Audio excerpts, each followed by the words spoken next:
Saudara-saudari, marilah kita mendengarkan renungan dengan judul Natanael bertemu Yesus,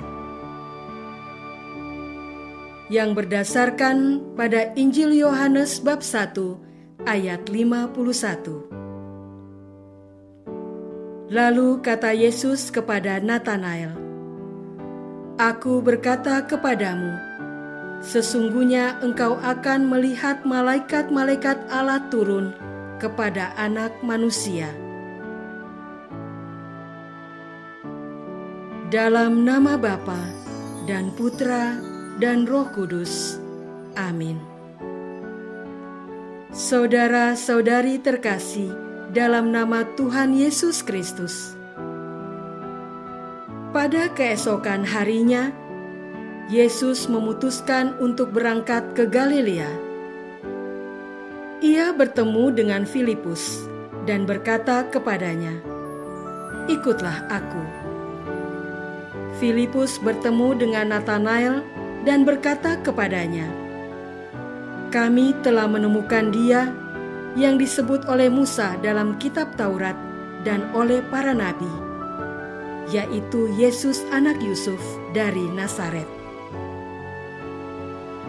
Kata Natanael kepadanya, "Mungkinkah sesuatu yang baik datang dari Nazaret?" Kata Filipus kepadanya, "Mari dan lihatlah." Yesus melihat Natanael datang kepadanya, lalu berkata tentang dia, "Lihat, inilah seorang Israel sejati, tidak ada kepalsuan di dalamnya." Kata Natanael kepadanya, "Bagaimana engkau mengenal aku?" Jawab Yesus kepadanya, "Sebelum Filipus memanggil engkau, aku telah melihat engkau di bawah pohon ara." Kata Natanael kepadanya, "Rabi, engkau anak Allah, engkau raja orang Israel." Yesus menjawab kepadanya, katanya, "Karena aku berkata kepadamu, aku melihat engkau di bawah pohon ara, maka engkau percaya? Engkau akan melihat hal-hal yang lebih besar daripada itu." Lalu kata Yesus kepadanya, "Aku berkata kepadamu, sesungguhnya engkau akan melihat langit terbuka dan malaikat-malaikat Allah turun naik kepada Anak Manusia." Saudara-saudari terkasih, hari ini Gereja Katolik merayakan pesta 3 malaikat agung, Mikael, Gabriel, dan Rafael. Mereka mengabdi Allah di surga dan melaksanakan perintahnya di dunia. Malaikat agung yang kita rayakan hari ini, kita kenal dari kitab suci, diutus Allah untuk melaksanakan tugas di dunia. Malaikat Gabriel dalam kitab suci dikenal sebagai pembawa warta gembira dari Allah kepada manusia. Malaikat Rafael dalam kitab suci dikenal bertugas menyembuhkan manusia dari penyakit dan menguatkan jiwanya. Gereja merayakan pesta ketiga malaikat agung ini karena mengakui perannya yang besar dalam perjalanan pewahyuan Allah. Saudara-saudari terkasih, inilah orang Israel sejati, tidak ada kepalsuan di dalam dirinya. Betapa bahagianya Natanael karena kata-kata pujian itu dari Yesus. Pernah seorang sosiolog dari Swiss melakukan penelitian tentang karakteristik orang Indonesia. Ternyata hasilnya adalah salah satu ciri utama orang Indonesia adalah hipokrit. Arti dari kata hipokrit adalah apa yang dikatakan belum tentu sesuai dengan kenyataan yang sedang dialami atau sedang terjadi. Akan tetapi, hal ini belum tentu suatu dosa, karena bisa jadi hanya karena alasan sopan santun. Bila orang Jawa ditanya, "Sudah makan belum?" Jawaban spontannya adalah "sudah". Padahal bisa saja ia lapar karena belum makan.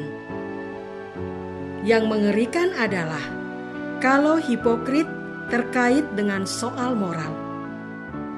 Kelihatannya saja di depan orang kita adalah orang baik. Namun sebenarnya kita memiliki kesalahan atau dosa besar yang kita sembunyikan. Di dalam gereja, kita bisa kelihatan sebagai donatur.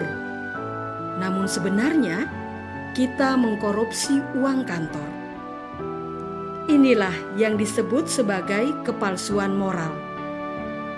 Mari kita belajar dari Nathanael, menjadi pengikut Yesus yang sejati. Tidak ada kepalsuan dalam diri kita. Saudara-saudari terkasih, agama-agama besar seperti Islam, Kristen, Hindu, dan Buddha sama-sama percaya akan adanya makhluk-makhluk supranatural yang diberi nama malaikat, Islam dan Kristen, atau Gandharwa dalam Hindu dan Buddha. Mereka tinggal di surga atau kayangan dan memiliki tugas serta peran yang khusus. Ada seorang bapak curhat pada pastor parokinya. "Pastor, usia saya sudah lebih dari 70 tahun. Masih banyak hal yang saya pikirkan, harapkan, dan ingin lakukan. Ingin rasanya saya menyerah. Apakah saya cukup beriman, pastor?" Jawab pastor, "Bapak adalah sikap orang beriman untuk menyerah. Percayalah Bapak, Tuhan tidak menuntut apa yang tidak dapat Bapak lakukan. Banyak orang tidak mau menyerah pun ketika tubuhnya sudah tidak kuat lagi. Bukankah ini sombong?"